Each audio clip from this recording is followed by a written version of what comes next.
কৃষকদের আধার কার্ড নিয়ে সার কিনতে হবে এবং ব্যবসায়ীরা তাদের সার বিক্রি করবেন পিওএস মেশিনের মাধ্যমে। দোকানে বা লাইসেন্সে উল্লিখিত গোডাউনের যে সার মজুদ রয়েছে তার সঙ্গে বিক্রিত মালের হিসেবে সামঞ্জস্য থাকতে হবে। আলুর মরশুম শুরুর আগে কৃষি দপ্তরের পক্ষ থেকে এই ধরনের কড়া ব্যবস্থা বা পদক্ষেপ সতর্কতা জারি করা হয়েছে জলপাইগুড়ি কৃষি দপ্তরের পক্ষ থেকে। মূলত আলু চাষের সময় আলু বীজ বা সার নিয়ে কালোবাজারির প্রভাব লক্ষ্য করা যায়। সেক্ষেত্রে কৃষককে অবৈধভাবে সার মজুতকারীদের কাছ থেকে চড়া দামে সার কিনতে হয়।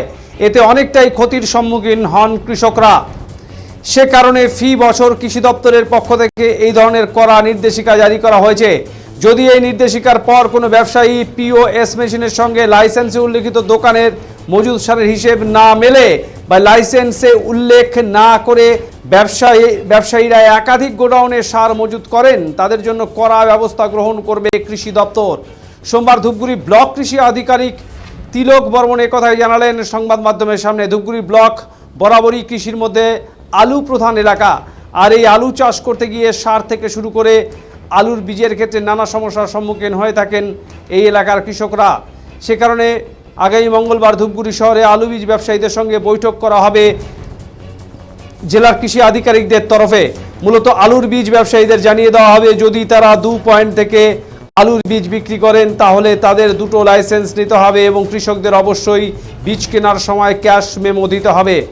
সেই সঙ্গে বীজের গুণগত মান যেন ঠিক থাকে, ভালো কোম্পানির বীজ বিক্রি করতে হবে। বিগত দিনে অভিযোগ আসতেই আমরা কিছু দোকান সিল করেছি, ভেজাল বীজ তুলে নিয়ে আসা হয়েছে। এবছর সেভাবে নজর থাকবে বলে জানান এই কৃষি আধিকারিক।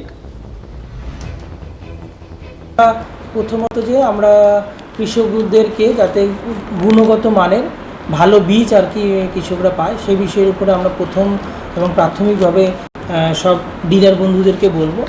2 নম্বর, প্রত্যেকেই যাতে লাইসেন্স থাকে, যে আলু বীজ ব্যবসা করার জন্য যে বীজের লাইসেন্স সেটা ইনশিওর করানো হচ্ছে।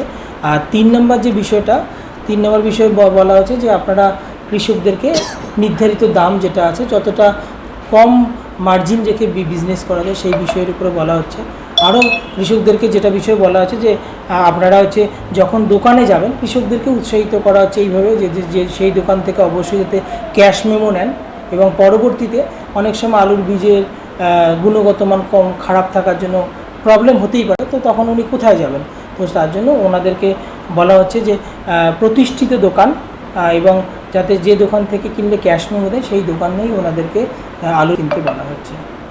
এবং সাইমালটেনিয়াসলি আমরা ডিলারদেরকেও সেটা কথাই বলছি যে আপনারা প্রত্যেক কৃষকদেরকে আলুর বীজ যখন ওনারা কিনবে অবশ্যই ওনাদেরকে ক্যাশ মেমো দেবেন।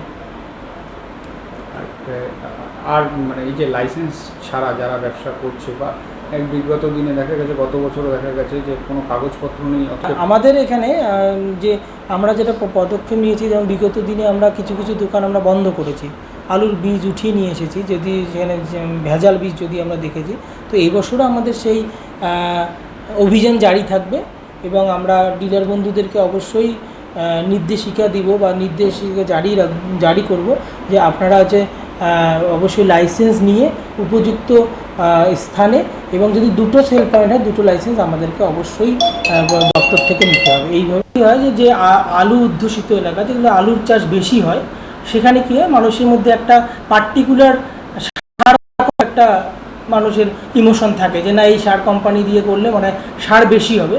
তো কৃষি দপ্তর থেকে আমরা যেমন আমার ধূপগুড়ির ক্ষেত্রেই বলি, আমরা অলরেডি বিভিন্ন কৃষক এবং তার অ্যাসোসিয়েট যে সারের দোকানগুলো, রিটেল বা ফার্টিলাইজার মানে যে হোলসেলার দোকানগুলো আছে তাদেরকে নিয়ে আমরা মানে আলোচনা সভা করছি এবং আরও শুরু করবো। আমরা পুজোর মধ্যেও কিন্তু আমাদের এই সচেতনতা শিবির জারি থাকবে যে কৃষকদের কোনো পার্টিকুলার ব্র্যান্ড নয় বা পার্টিকুলার কোনো কোম্পানি নয়, আমরা নাইট্রোজেন, ফসফরাস এবং পটাশ এর উপরে কনসেন্ট্রেট করার জন্য কৃষকদেরকে আমরা বিভিন্নভাবে বোঝানোর চেষ্টা করছি যে শুধু 10-26-26 বা ডিএপি নয়, আমরা যদি ইউরিয়া, পটাশ, ফসফেট যদি কিনেও আমরা এইরকম মিশ্রণ করে যদি আমরা আলু মানে চাষ করি সেক্ষেত্রে কিন্তু ভালো আমরা লাভ হবে।